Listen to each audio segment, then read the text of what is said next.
Thank you, Neil. Uh, Thank you, Steve, also for letting me use your facilities to give this demo. I'll tell a quick story before I get started, but last month when we had Andy Chin as our demonstrator, I was expecting something in the line of segmented, since he's well known for that. And first thing you know, he says, I'm going to do a hollow form. And I started melting down because I was planning on doing a hollow form this week or this month in the form of an urn. So he gets out the end grain hollow form, and I sink down a little bit more. Well, luckily his piece of end grain was not very well suited for the turning, so he decided to get out a side grain piece and turn to side grain hollow form. Well, with that being said, I thought, well, I better give some differences between Andy's demo and my demo. First thing you're going to notice is Andy's a pro and I'm not. He also did the side grain. I'm going to be turning end grain.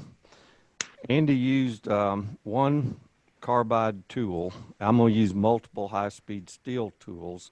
Might use a carbide tool if I get in a bind. He had a rather large opening for a hollow form. Mine is going to be pretty small opening. And so that's the major differences. So what is an urn? Well, an urn is typically known as a burial vessel, but it's basically just a lidded box. So if you've turned lidded boxes, I'm sure you can turn an urn. Often the question is asked, what wood should I use? Should I use wet wood or dry wood? And I've done both. And I will say, if you use wet wood, you have to make allowance because it will shrink, as you all know. If you're going to hand thread, you generally want a pretty hard wood, tight grain. There's other ways, though, as well, as far as the threads. A lot of people use PVC pipe, and I swore off a PVC pipe a while back. But you just get a couple of pieces of plumbing pipe or electrical, and you cut the threads that you need, and you insert them, and you have a top and a bottom. In this demo, I'm going to be using brass threads, and the ones I'm using are from a Porter Cable router insert. It's two-piece, it's brass. I find them on Amazon or somewhere, eBay or something, for $4 or $5 a set. It's really nice threads. So I've kind of standardized with those for the most part. And that's what I'll be using tonight. The formula that we would use for the formula that we're going to use is something that I found from online. And Peter McCrae, I think he's from Maine Wood Turners. He did a demo there in 2013, and he had a nice handout. So I borrowed his formula, and essentially the formula: 1 pound equals 1 cubic inch. 1 cup is equal to 14.4 cubic inches. And so basically, for, let's say, a 10-pound animal in this case, you would divide by the 14.44, and it's 6.6925. So with that in mind, I talked to Neil, and of course he made a little spreadsheet that I think Steve's going to display, where you just can type in the pounds of animal that you want, and it'll calculate the size of urn that you need. All right, so with the spreadsheet, you can just type in the size of animal or human that you want to make the urn for, and it will give you some quick calculations. And then you can go on and put in the weight of the person or animal, and put in the radius or the diameter or the radius that you want, and it'll give you the height of a cylinder. And then you got to adapt if it's not a perfect cylinder, interpolate a little bit. So if I'm not mistaken, that'll be on the website eventually. Okay, so we need to talk a little bit about shapes, and there's multiple shapes that you can make, but the most important thing is where do you find the shapes? And I've found them a lot of places. One particular resource that I really like is Chris Stott's book. It's entitled Turning Boxes, 50 Designs. So this book is a good resource. There's a lot of different shapes that you can choose from.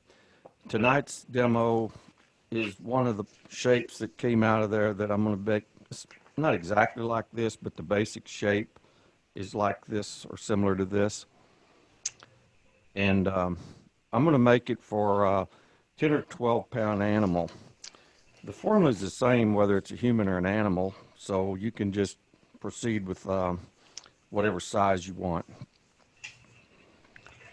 Okay, so I'm going to start by putting a piece of wood between centers and do a rough cylinder.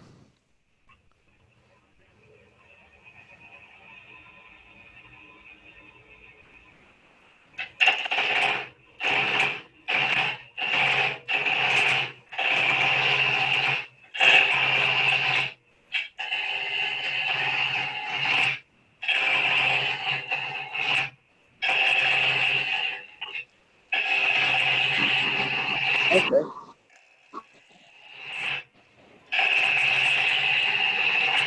And I really do like this American Beauty lathe.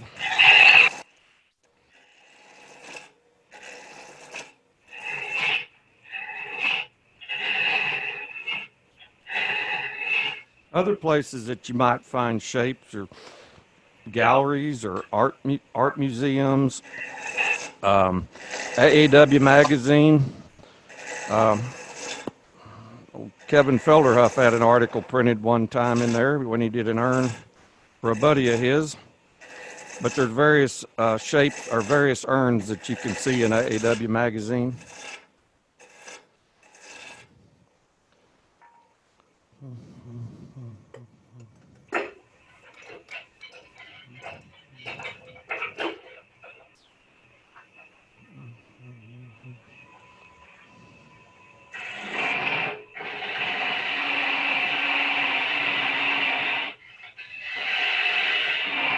I'm going to start putting a tenon on one end.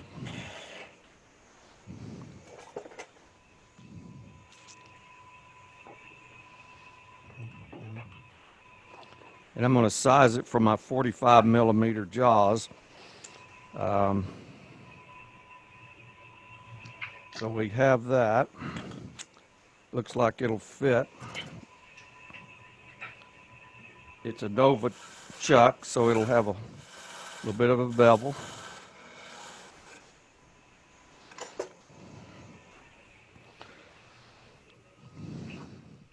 And we've all seen this part of the demo before, so I'm going to change it out to a piece that's a little farther advanced. Have to line up from my previous marks.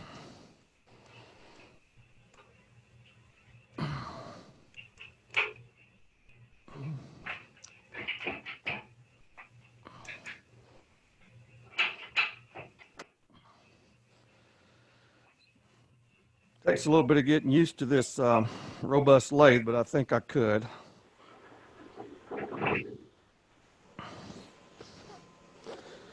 Okay, so now I got that shape I was working on a while ago. So the next step is to drill out to fit the brass fitting.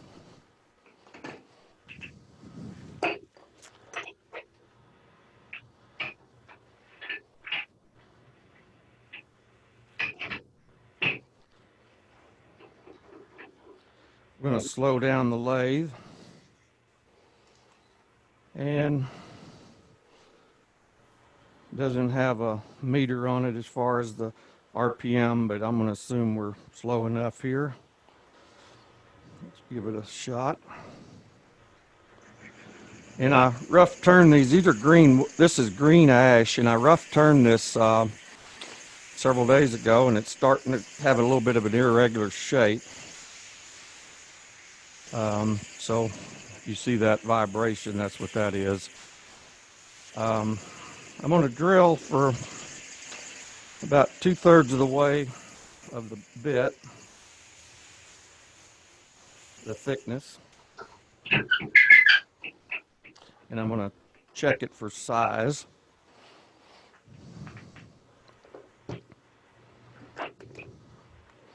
And this should fit right in. It's 1 3/8, as I recall.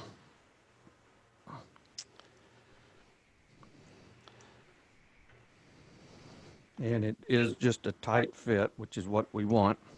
The depth looks good.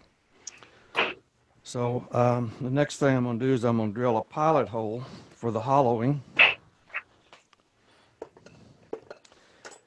And with that, I use a number 2 Morris taper drill bit. And it's the same size as what this particular one needs to adapt into the top. So I just have one bit here.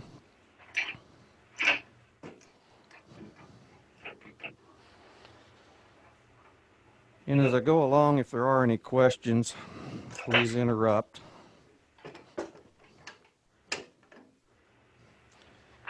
And so we'll turn it back on and drill slowly. Before I do much of that, I'm going to show you how I do the depth.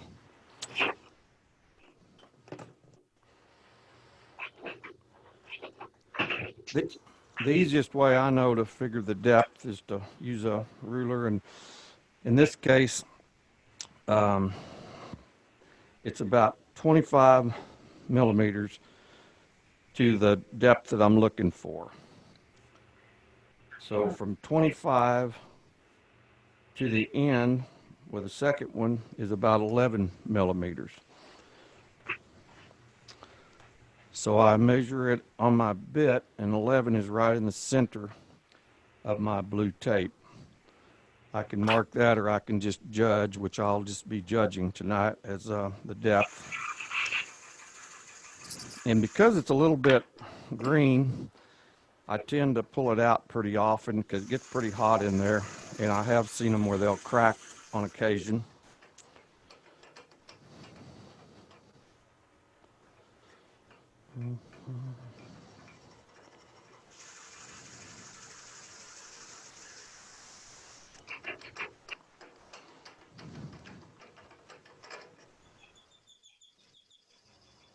All right, I think we're about the depth we want.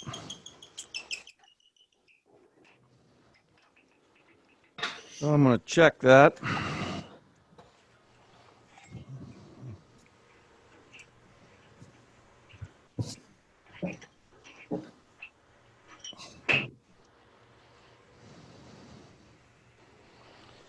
That's pretty close.